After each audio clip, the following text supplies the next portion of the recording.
A winter storm watch is in effect for all of our counties painted in pink there. That goes through Sunday at midnight, so that's Saturday night into Sunday morning. Could see some significant snowfall amounts, upwards of 6 inches for those counties in the pink. North of Sioux City, though, we probably won't see much of anything.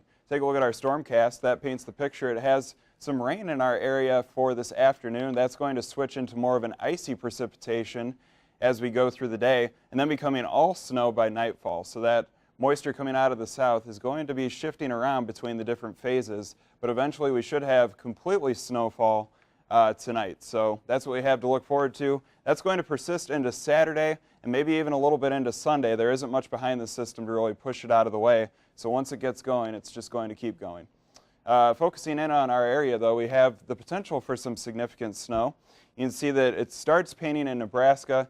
Norfolk could see some big amounts, probably over 9 inches in Norfolk.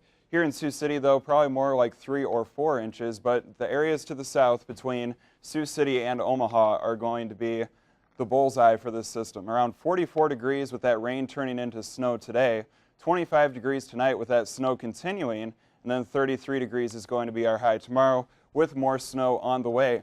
Sunday, we clear out the skies quite a bit with a high of 39, and as we go through next week, we hover right around freezing.